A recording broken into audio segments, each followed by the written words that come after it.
We're here this morning to launch a People's Pact. Now, what's this People's Pact about? It's essentially, depending on who gets in London, a matter of record that Labour, and particularly the Tories, but Labour as well, are pledged to implement more austerity, to cut public services, to cut social protections. And Sinn Féin are making a very, very firm stand against that. Doesn't matter to us whether it comes from London or Dublin.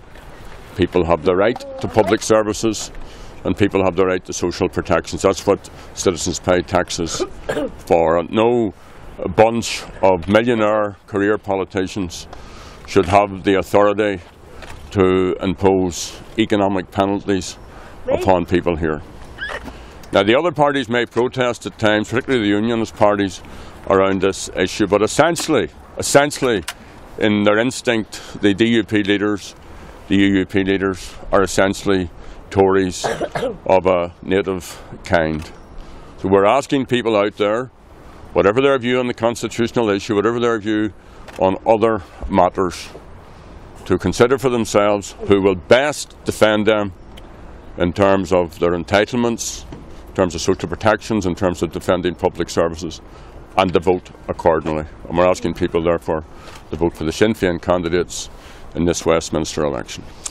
People, I suppose, also have the right to live in a dignified manner, and at the minute my constituents and those in many working class communities are suffering as a result of cuts to the block grant, and the working class people across the board need protection, whether they're working families, whether they're vulnerable, whether they're poor, disabled, elderly or young.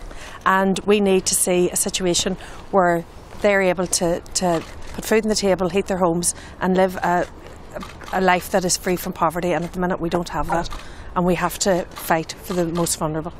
Michelle Gildernew, Gerry Kelly, much has been made of the so-called Unionist Pact. How do you think it'll impact on both your campaigns? Well, the Unionist Pact is really because the Unionists are afraid of Sinn Féin's progressive politics, and that's what it comes down to, whether it's in Fermanagh South Tyrone and North Belfast.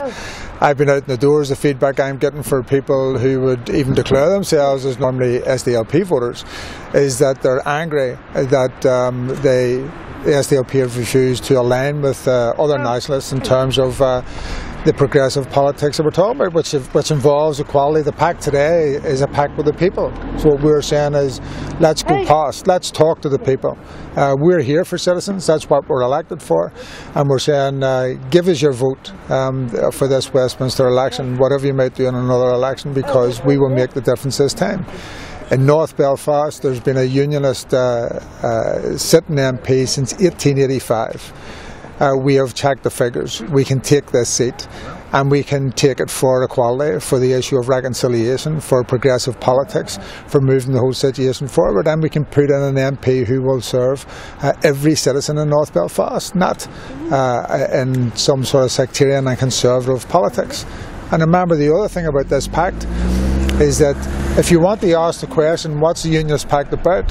It's because they are going to join with the Conservatives because they are naturally conservative. So they're up for Tory cuts. They're the ones who will join with them in the next set of MPs that are sitting in Westminster, and it will do damage to the people, not just in North Belfast but right across. Michelle Gildernew, how's the pact playing out in Fermanagh South Tyrone? Again, very similar to that. I think working class people recognise and understand that a vote for anybody other than Sinn Féin is a vote to prop up a Tory government, and that's the concern that ordinary people have, who have suffered a few years of pretty bad cuts and austerity already. They can't face another 4 or 5 years of this. So people know, recognise and understand that in order to protect themselves and their families, they have to vote for Sinn Féin. So no matter who you vote for, whether it's in North Belfast or in Fermanagh South Tyrone, if you don't vote for myself or Gerry Kelly, you're going to end up with a Tory-led government and the DUP and UUP propping it up.